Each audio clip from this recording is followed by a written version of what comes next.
The oldest church in Asia. Kung di ako nagkakamali. Correct me if I'm wrong, guys. Pasok tayo sa loob.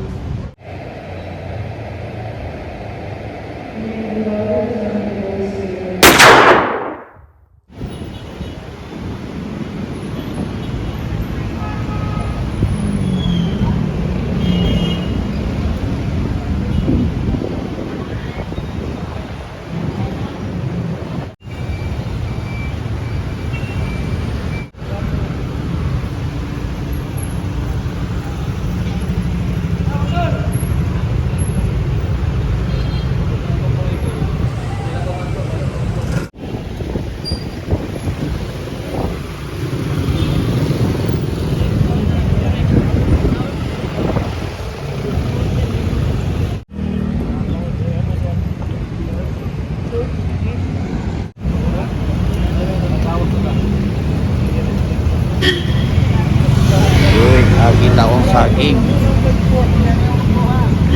Yeah. Merong ano, yung wala pang nasukal? Sige. Isa daw.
Noong mga 2012, dito ako sa loob.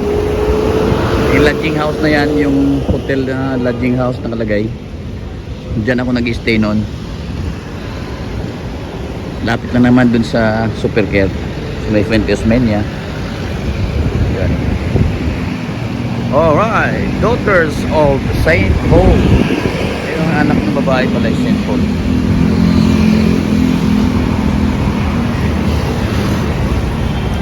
Sarap talaga dito sa Cebu kasi nga nakikita mo may daanan talaga para sa pedestrian, separated, you know. Iba talaga dun sa may motor lane sila, may bike lane sila. Dito pedestrian lane meron talaga, hindi pedestrian lane na tatawid. Iba yun, diba? Ganda. Actually na consider na namin ni Cathy to na dito tumira nun.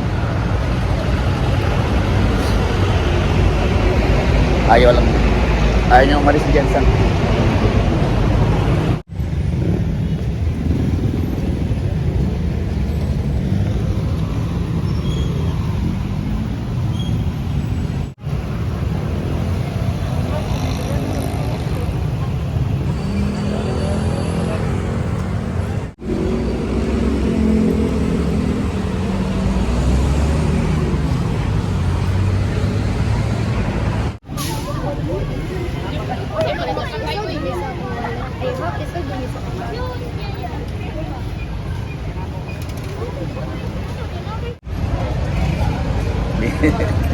Bumili ako pancake.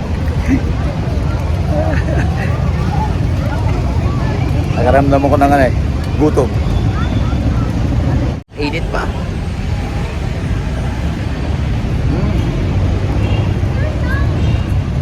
Ayos.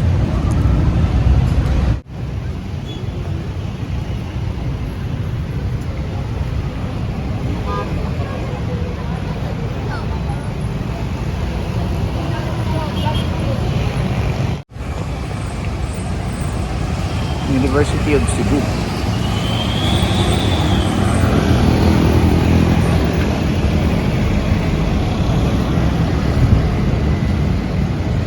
Not sure kung ito yung main campus ng University of Cebu. Malapit na tayo.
So, yan na yung part ng Santo Niño Church.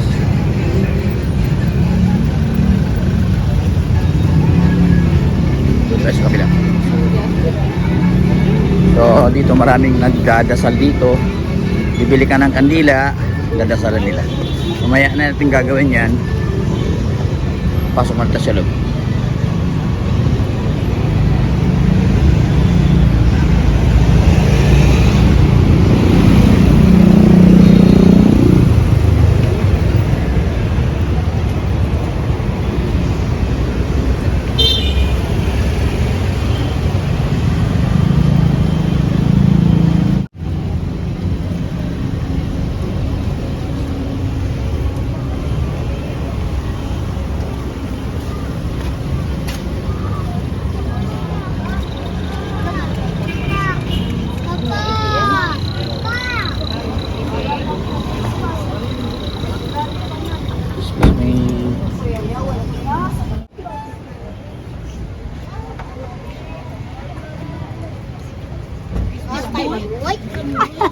Uy, natayan na rin. Ikot tayo.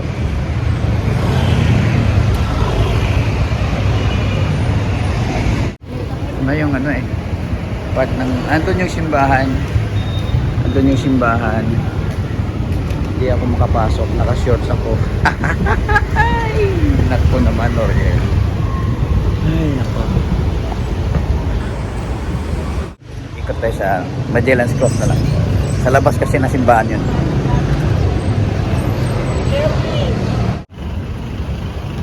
Ikot tayo sa may Magellan's Cross. Yan dati. Dito kami bili ng mga souvenirs ni Nagati. Yan dating ano yan, mga inasal.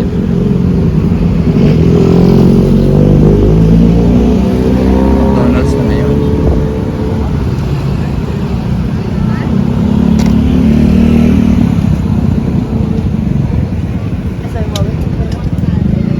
Yan. So, ito yung kanilang City Hall. Cebu City Hall. Diba? Yun lang naman ang problema. Naka-shorts tayo.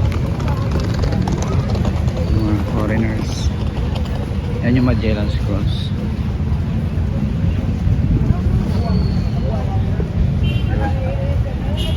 Ito sa title ng vlog ko. Hindi ako pinapasok sa Santo Niño Church. Ito rin ang isa sa entrance ng Santo Niño Church. Yan. Colegio de Santo Niño. Yan. Entrance. Ito yung ito lang ma'am. Yung Magellan's Cross. Sarado. Ay. Sarado.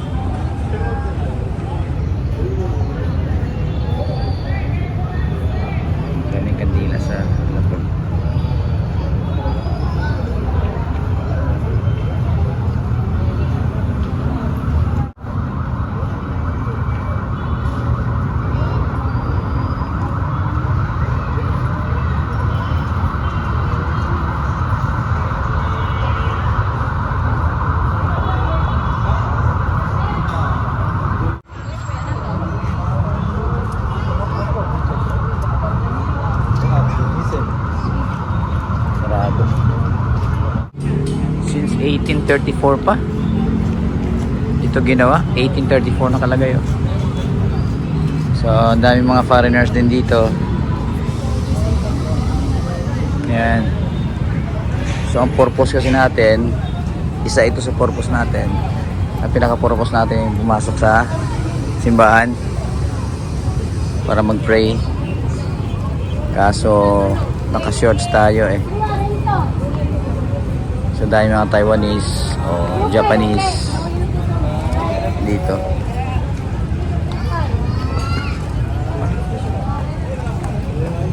Sayang. Hindi siya pwedeng pumasok naka-shorts eh.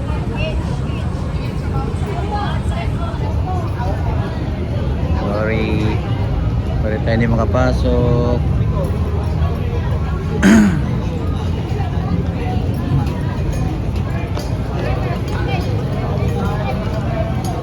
So hindi ako makapasok na naka-shorts. Hindi ko naisip yung kanina. O, dito lang tayo sa labas ng Magellan's Cross. Sa labas ng entrance Santo Niño Church. Nag-pray na siguro tayo dito sa labas.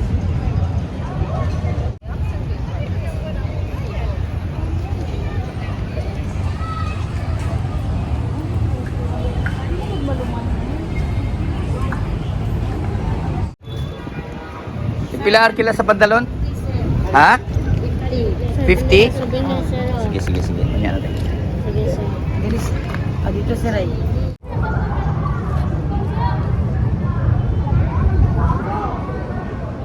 Okay ah.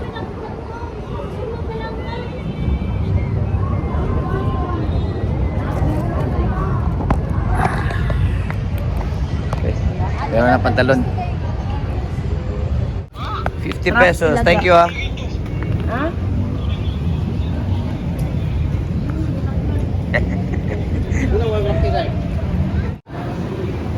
So nakapasok tayo. Ayan. So yun yung pinaka-church nila yon. So dito kung hindi ka ng kandila dito mamaya. Ayan. Ayan. Donations lang.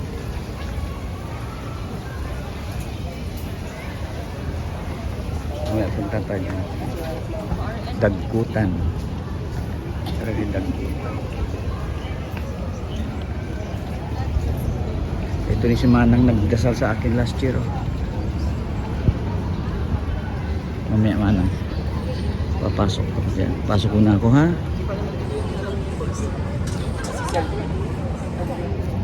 Nung nagkalindol, dito sila nagmisa. Yan. Yan dito sila nagmisa. Ito yung pinaka-church. The oldest church. Catholic Church in the Philippines. In Asia yata. Not sure. Yan. Dito tayo sa may Santo Niño Church.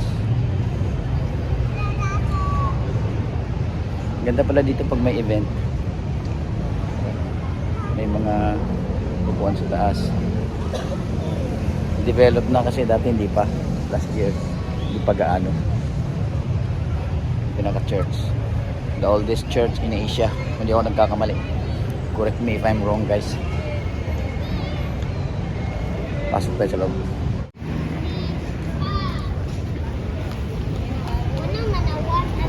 Pasok tayo sa pinaka-lumang church sa buong Asia.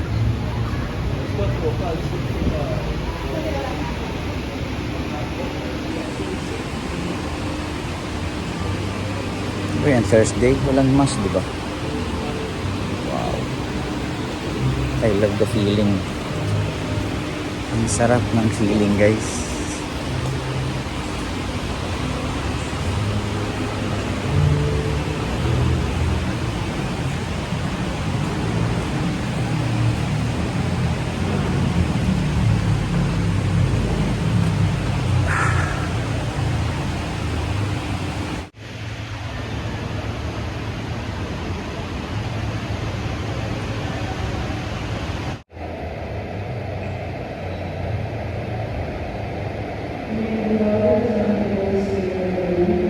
Please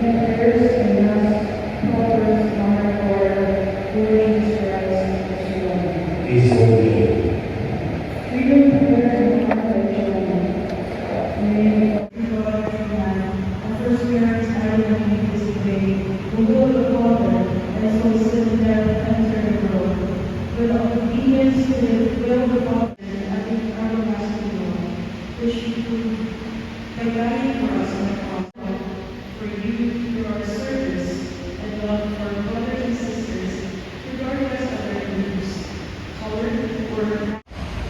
Cold water sa bulong.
Pila na?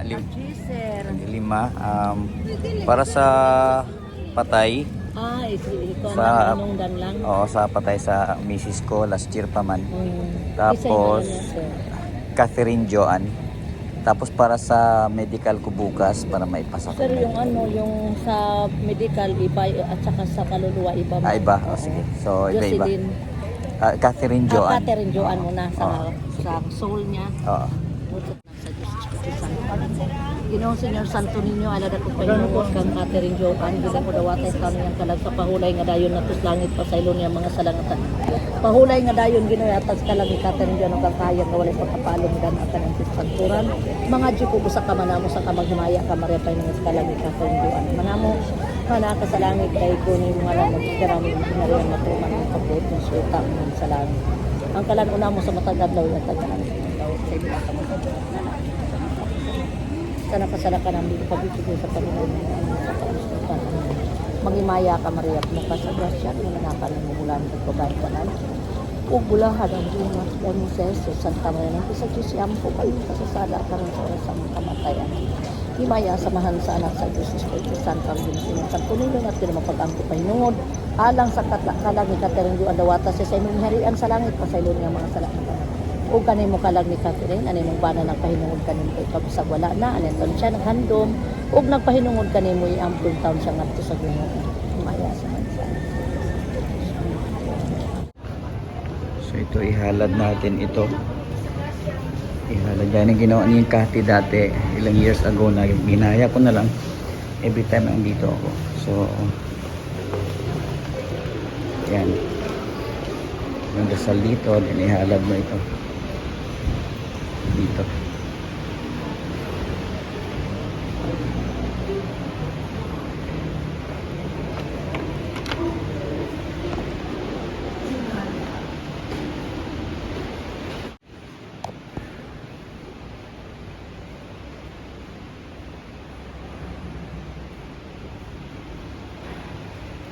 Tayo doon. Bahala, dito na natin magpadagkot ng kandila.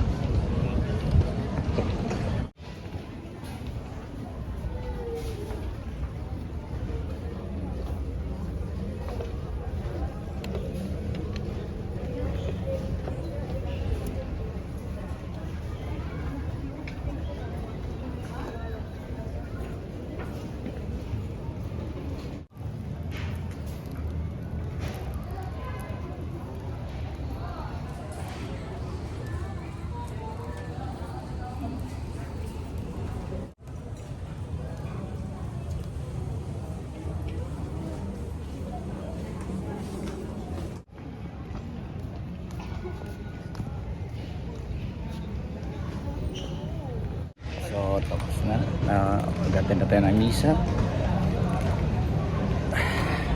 Nakapag alay na tayo ng mga candles. Then nag-sindin na rin tayo ng candle. Galing.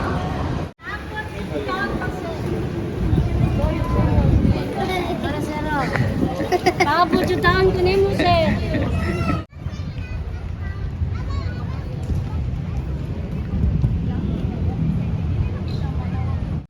Kaya tayo, lakad na tayo.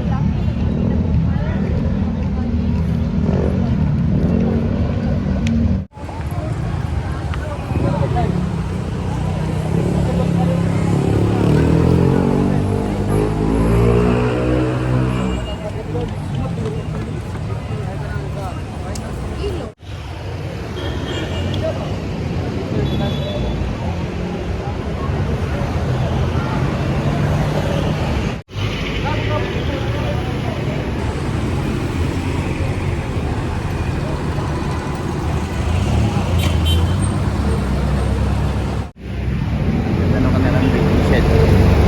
Liwanag. Puti sidewalk.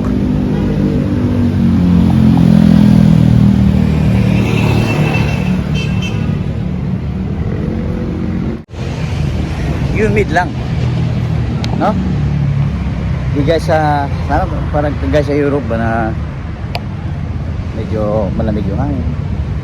Hindi ka papawisan, hindi ka ma-dehydrate, hindi ka mapapagod habang naglalakad. Lalo na sa tanghali. Paglakad ka doon, kahit tirik na tirik yung araw, lamig yung hangin.